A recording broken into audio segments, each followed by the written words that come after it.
Hi everyone, I'm Vone Kevitz, knit and crochet designer for One of a Kind Makers who dare to be original. And I have an awesome guest for you today. She is Hawaiian, so speaking to me from Hawaii right now.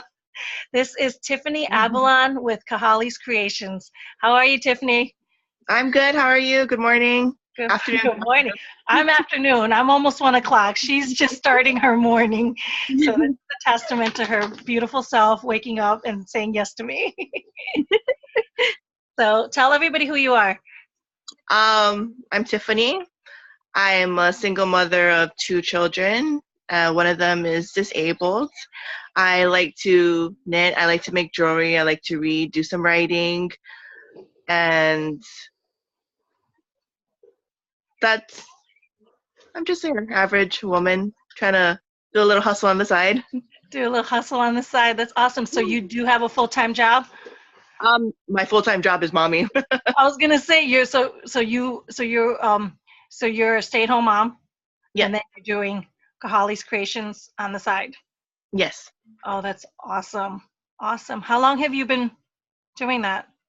Well, I moved back home with my parents maybe like 4 years ago, Uh-huh. and I asked my dad if it would be okay if I just stayed home to take better care of my children, and he said, okay. I'm so blessed to have my parents' support like that. So for the past 4 years, I've been doing that, staying at home with my kids, and the last year I've been making jewelry and crafts. That's awesome. That's awesome. Great. So we'll start with the question. How did you get started on your creative journey then? It started with a necklace I had wanted for my daughter. My friend, she makes the same type of jewelry as I make, and she had been busy, so I figured, oh, let me just order some supplies and let me put it together. So I put together a necklace for my daughter, and I gave it to her for her birthday. She liked it. I was like, hey, I like doing this. I think I can do it. So I started making some earrings and necklaces and bracelets for my friends for their birthdays, for their weddings or graduations. And I liked it so much and I felt comfortable doing it that I figured, why don't I try to make a little business out of it?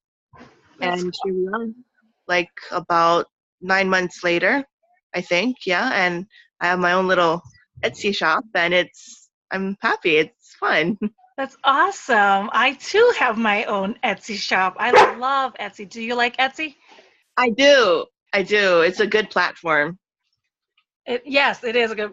If you're watching, that's Indy jumping on me, and this is a water bottle that that I've learned to. He hates getting sprayed, so we use it as a deterrent.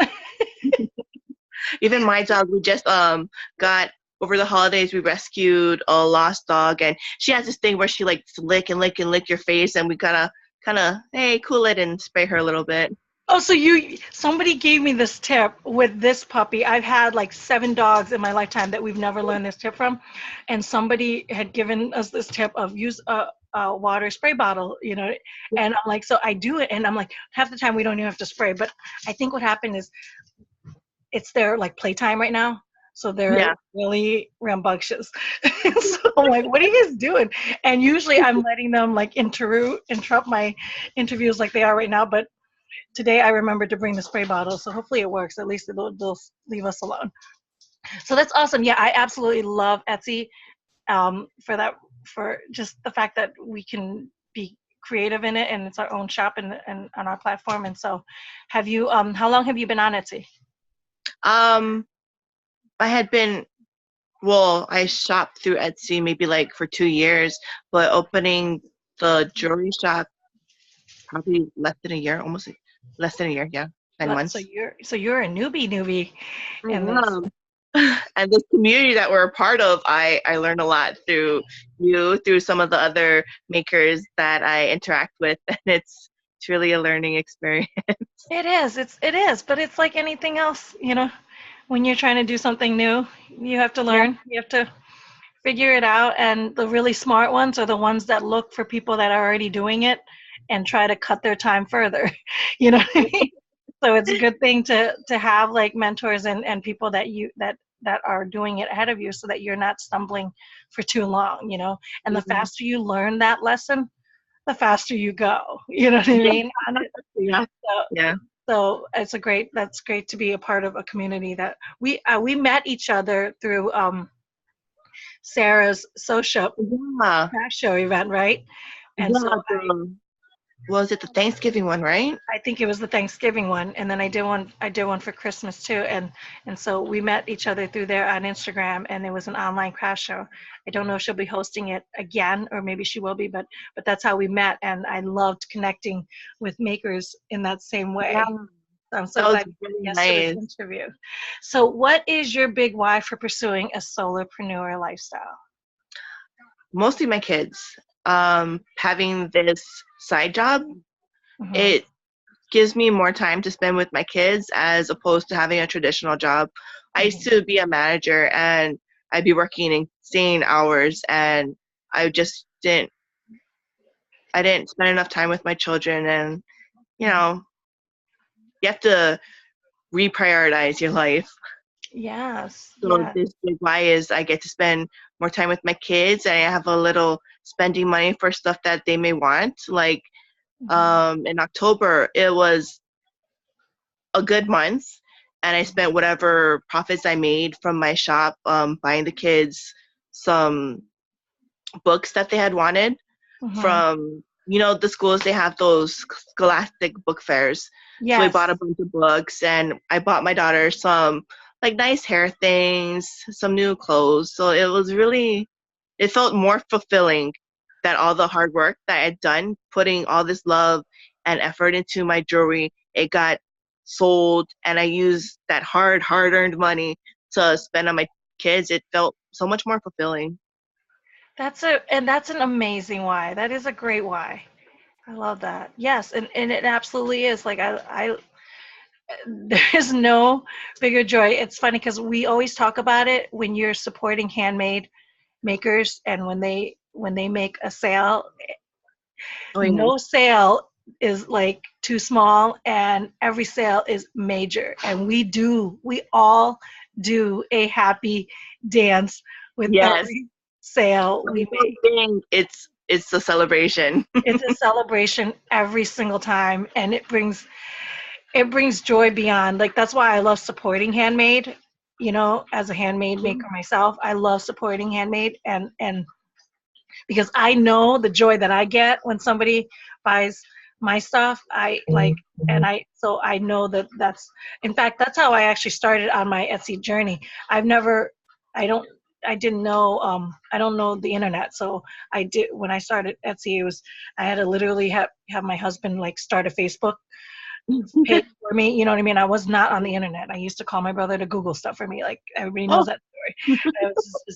I was way removed from the internet. So that I was all of a sudden I was like, I would think I'm gonna open an Etsy, like an online shop and sell my handmade stuff. We're like, well, you've never been online. But I went Etsy, and one of the first things I did on Etsy was because I was a brand new newbie Etsy seller that nobody knows me. The first thing I did on Etsy was go on Etsy and find brand new newbie sellers and then go oh, buy from them. And that was like one of it's in the my Handmade Creative Mastermind ebook that I gave to all the anybody that signs up for the weekly newsletter is yeah. that ebook. And one of the things I talk about is the mirror effect. Is I do unto others the way they want that I want done for myself. So as a newbie Etsy seller, if I'm going to get sales, what do I have to do to reflect that? You know what I mean? And that is for me to go and support new Etsy sellers that have no reviews, that have no, so that I can go. So I bought through them. I became their first customers. I gave them great reviews. You know what I mean? And the Yeah. best part about me doing that was it was such a fulfilling time when I was doing it, and I still do it.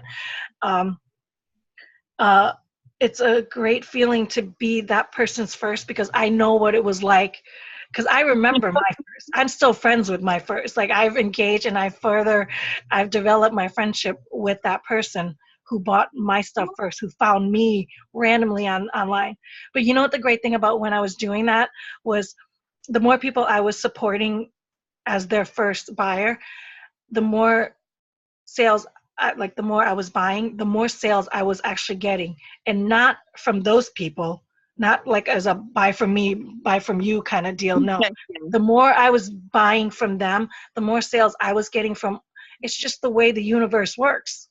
You know what I mean? It's You get what you give out. Yeah. yeah, you get what you give out, and if you want something, you know what I mean, you have to give it 10 times fold, you know what I mean? And they come back 100 times fold. Like it's just, and that was just a quick principle I learned way in the beginning. And then because when I first started, I was like, I got nothing. It was like crickets. You know, you get so excited. You get so nervous to open this Etsy shop, and you think you're going to go live. And once you hit that button, it's just going to be this magical thing. And you have it wrapped up in your head and all this fear. And you know what I mean?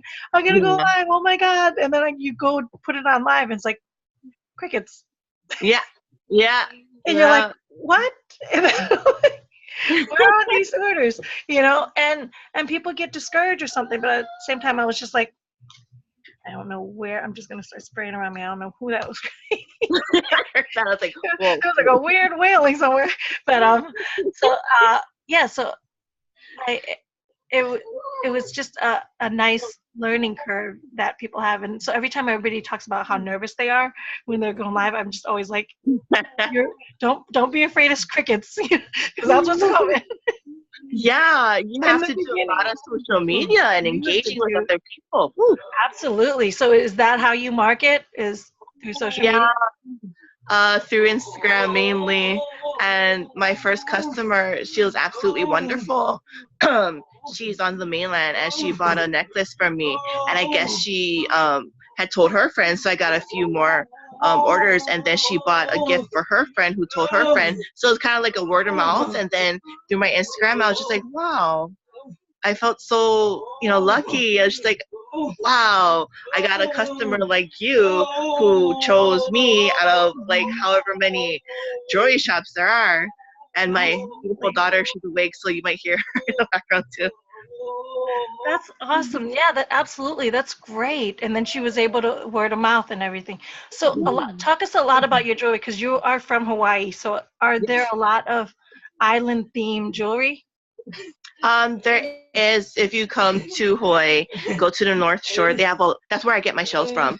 They have a lot of shops that are Hawaii themed, ocean themed, and the shells that I get, they're from two local boys who have been watermen their entire lives. Their father taught them to be watermen, and they go diving into the ocean, and they take shells. They're not live creatures, so it's very friendly.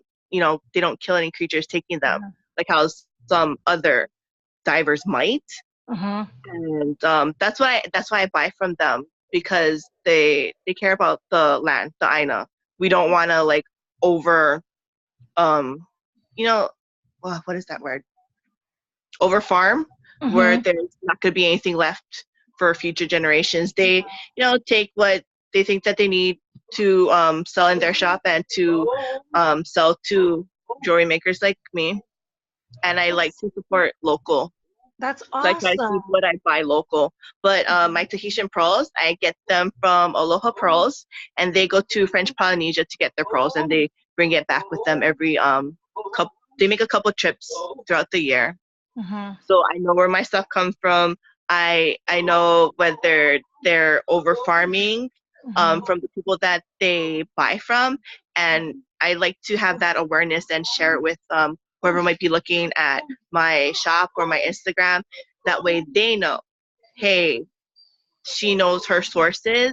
It's not just from, like, let's say some far off place, some foreign country that you have no clue whether it's real or it's not, Yeah, that's awesome. That's a great story, Tiffany. That's amazing. How did you come up with your shop name? It's part of my middle name. My mom and I were brainstorming. I was making some jewelry. I was just like, what should my shop name be? And it had to feel personal, close to me. And she just said, why don't you use part of your middle name, Kahale? It means the house, the home, the house. I was like, yeah, okay. Because my full middle name is Kahale Lau Li'i Oke Koa. And that means the house of the little warrior. That's I'm stubborn. awesome. That's that's an awesome story. I love that. I'm glad that you did that. I am too, because I only know of one other person who went by Kahale, and it was a guy, and he was a great guy. I put Kahale's Creations. That way, there's there's so many shops out there. The names are so similar, and I know that mine is very distinct, very unique. It is very unique. And every time you pop up on my Instagram feed, your actual items are also unique. So, I always know when it's your pictures coming up, which is it's a great branding, you know what I mean? It's a great branding thing for you. So that's awesome. Um, what is your making process? That you love to Um, do. I sit down usually in the living room with my mom, and while I get my supplies ready, I talk story with her. She's been off and on in the Big Island taking care of her mom, our grandma. So she'll come home. I'll sit down, have like a couple of hours with her, and we'll talk while I make my jewelry. I usually draw Mhm. out the designs that I want to make if I'm trying something new. Like I had a set of hoop earrings that were really different from anything that I'd made, and they had a shell in the middle, so I had to draw it out. You plan it out, then you Mhm. get your supplies and you measure it, you put it together. And that one I struggled a lot with, because my wire wrapping, when it came to that one, it's not as fine-tuned or as amazing as some other makers I see. Right. So that one I kind of struggled, so I had to go back to, okay, let's make another drawing and see how else I can make this shell dangle within the hoop. So usually I think about it, I draw it, and then I try to make it. So it's a couple of steps of planning and doing when I make my jewelry. Right. It really is a creation Yeah. because it's starting from scratch. You know what I mean? Like you have to Yeah. plan everything out. That's beautiful. It's awesome. Um, do you have any tips for newbie makers? Reach out to people like you, join our small business community, feel the love, show the love. And like we were discussing earlier, if you stay in your comfort zone, you're not going to grow. So you have to get uncomfortable, Mhm. do things you haven't done before, try things you haven't done before, and just like get out there, Yes. get out there and hope for the best, try your best. Yes. Most people don't know Tiffany as uh, we're both very private people, and we're you know Yes, what I mean. we And it's tough to get put ourselves out there, and but as solopreneurs and as makers, like people, we have to remember, it's funny, we makers, we love to do what we love to do. So we love our crafts, we're passionate about our crafts, but it's an internal thing. It's our private time that we make and create.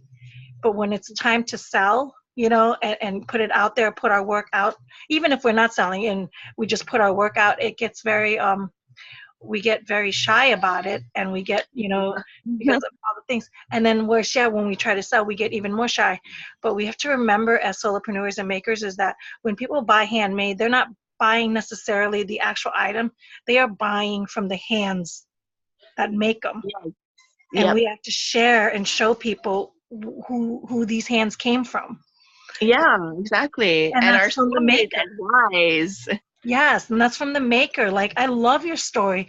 I love the family that you are working to provide for, you know what I mean? And the environment that you're creating for your kids, and the skill and the entrepreneurship you're showing to your kids, that mama's doing something for herself and for you, you know what I mean? And using the Yeah, profits to something help. that I enjoy. My son's really noticing that I enjoy it. Before, when I used to work, I enjoyed my job, but not as much as I'm enjoying doing this. Yes, yeah. Because making money is one thing, but doing something you love and then being able to make money from that, that is a life dream come true. That is the It dream is. come true. And so that is the goal we should all be pursuing. You know what I mean? It's not living Exactly a the life pursuit of, of happiness. yeah, Absolutely. Absolutely. Do you have any habits and rituals that you do daily? Oh yes, I get up, I do my skincare routine, and I have a cup of coffee. Coffee. When I was a kid, why do adults like coffee? Now I understand. Now, if I don't have My, my coffee, my last mom interview will. was literally just coffee. That is my ritual. I start my morning with coffee. Yes. It's Again, what I the blood of adults. so I have an autoimmune disease, and so I know that caffeine is not good for the immune system, right? Yeah. So but I lived off coffee for years, decades. Well, at first I never even drank coffee because coffee stuns your growth, and I didn't want to be a short Asian my whole life, right?